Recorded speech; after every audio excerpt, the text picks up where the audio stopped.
Ladies and gentlemen, this is Dolynny TV. Welcome back to another game review following an Edmonton Oilers overtime loss 3-2 to the Buffalo Sabres this evening.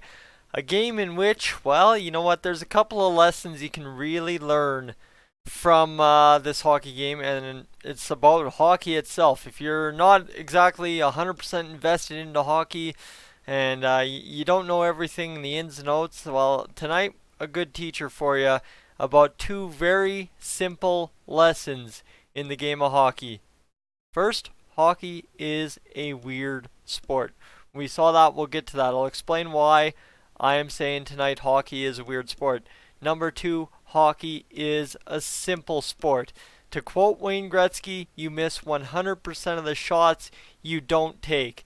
And that was story of the game for the Edmonton Oilers today, because what was a 3-2 overtime loss to the Buffalo Sabres should have easily been a 6-2, 6-3, whatever kind of gutted out, just light them up victory for the Oilers had they shot the puck when they had the chance to shoot the puck.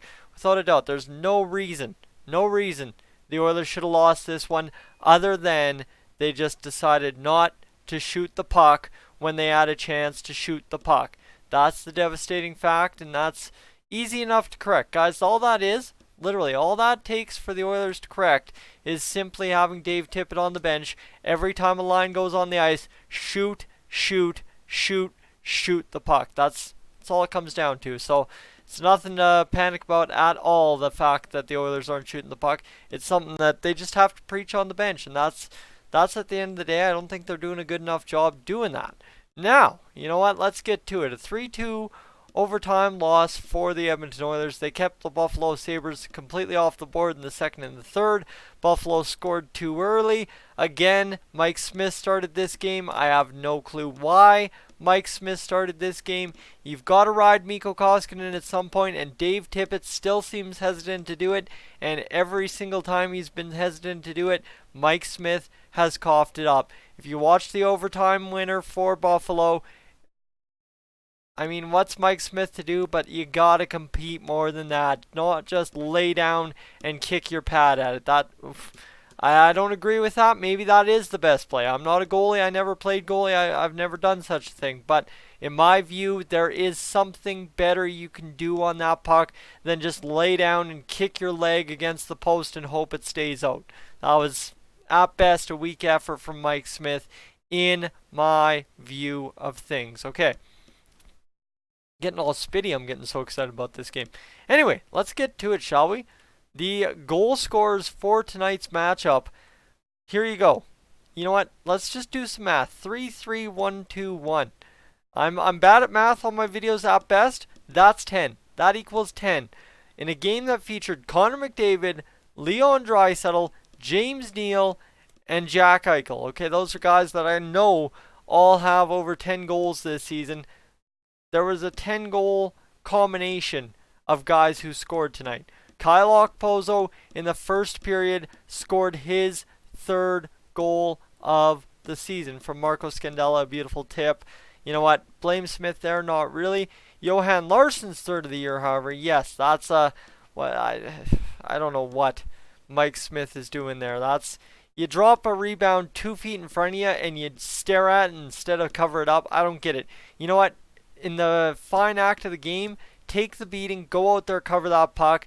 In the long end of things, you'll be better for not giving up the goal than you will be for getting a knee to the shoulder or something. Trust me, that's not a play goalies are specifically going to get injured on, especially in today's NHL. Maybe back in the day, a guy would have charged right through trying to put that one in. Johan Larsson just literally tapped that one in because Mike Smith was, it's there. I know it's there. It's good. It's not going in. And it went in. Rasmus Asplund, Jimmy Vesey with the assists on the 10:43 marker for Johan Larsson in the first period. Again, to pretty much sum up how I think the first period went for the Oilers. Orange. No, buddy. Get tangling up cords here, buddy. To sum it up, very simple. The Oilers played lazy in every single aspect of the game. Like I said, Mike Smith was lazy. The entire Oilers team was lazy in almost every aspect of the game in that first period. Riley Sheehan, though, all of a sudden sparked this Oilers team like we have so few times seen it spark this season. He scores a beautiful backhand breakaway goal on a stretch pass by Joachim Nygard and Darnell Nurse. And guys, oh look at that. Hold on. The Oilers were sparked by some bottom six scoring? Come again? Oh yes sirree. The Oilers were sparked by bottom six scoring. Riley Sheehan's first goal of the season from Joachim Nygard, Darnell Nurse. Tell me in there where you hear McDavid, Draisaitl, Kassian, Nugent Hopkins, Neal, Chason, Kara. No, you don't hear any of those guys that have been regularly in a top six role so far this year. That's Sheehan, that's Nygard, that's Nurse. That, my friends, is depth scoring. So that sparks the Oilers in that second period. They get hop in the rest of the period. They start shooting the puck because, you know what, I guess in that second period, Mr. Dave Tippett said, boys, you miss 100% of the shots you don't take, go out there and shoot the puck. And that's what Joachim Nygard ended up getting credited with a goal because Darnell Nurse, with a second left on the power play, rips one from the point on a face-off win by Gaetan Oss. Joachim Nygard in front with James Neal. He tips it home. Neal providing the double screen. We get his second goal of the year. So there you go. 3-3-1-2. That's 9.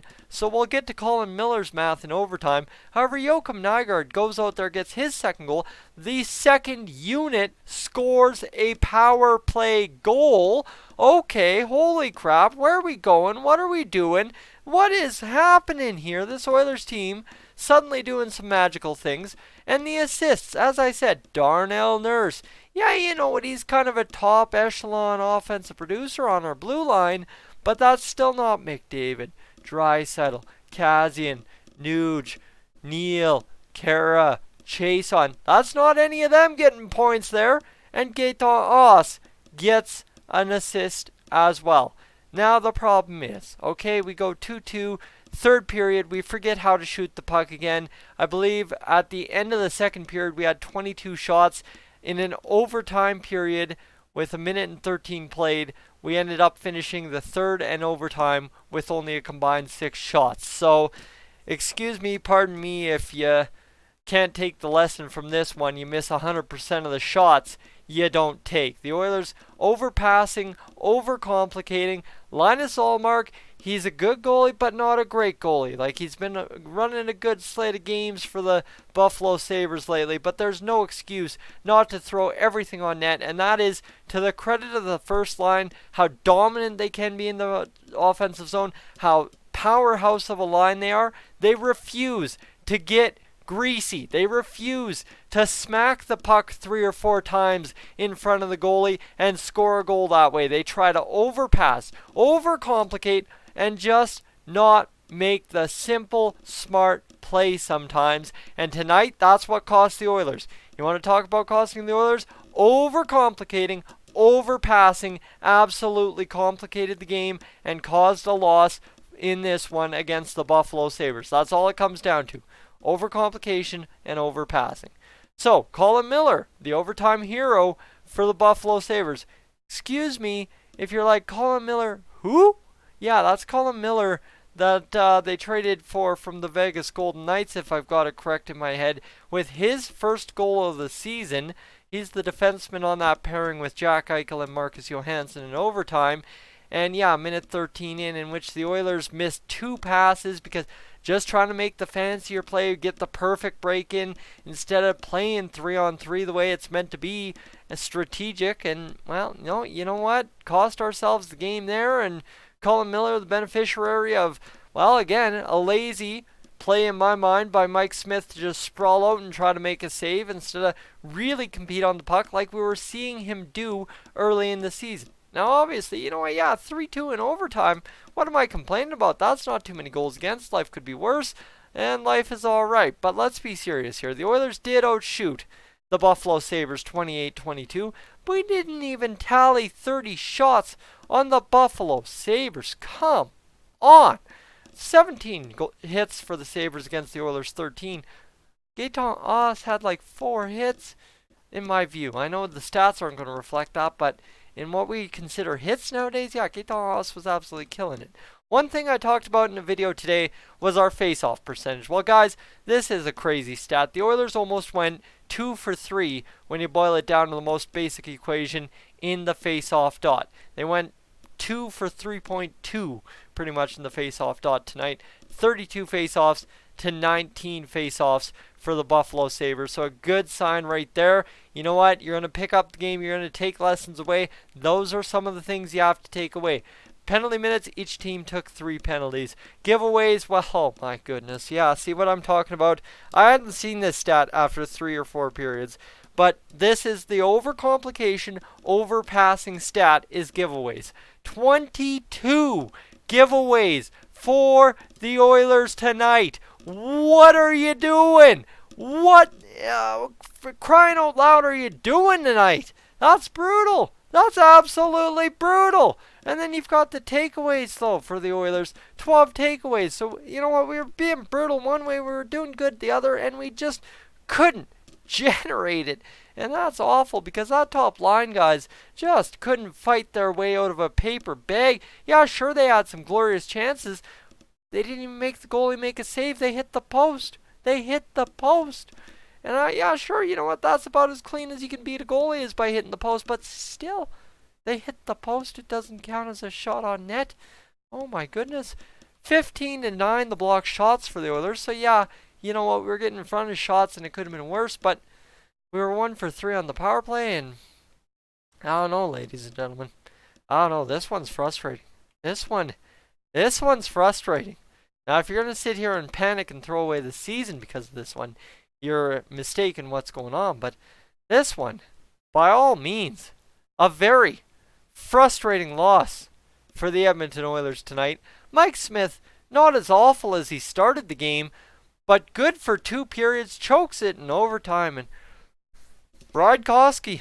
Ride him for 4 games. Seriously. If we don't see Koski start the next 4 games, I'm questioning what we're doing in Edmonton Oilers goaltending crease issues because, my goodness, you know what? Mike Smith, just let him rest up. Just let him sit out. Let him just think the game. Let him get himself back straight and let him play some hockey after that because we need our hot goalie in there and you got to ride the streaks. That's the way the goaltending works in the NHL. When a goalie proves capable, you ride him as long as he proves capable. And Saturday, or what was that? Friday night against the LA Kings, Koskinen didn't prove incapable, so don't know why he didn't start tonight. Guys, I'm Tyson, this is Dolynny TV. I'm going to go to bed. It's 8:46. I'm going to upload this. It'll be 9:30 by I'm done. And you know what? I'm going to go to bed and get ready for work tomorrow and hopefully have a good day. Guys, have a great one. Enjoy your Sunday night. I am up on out of here.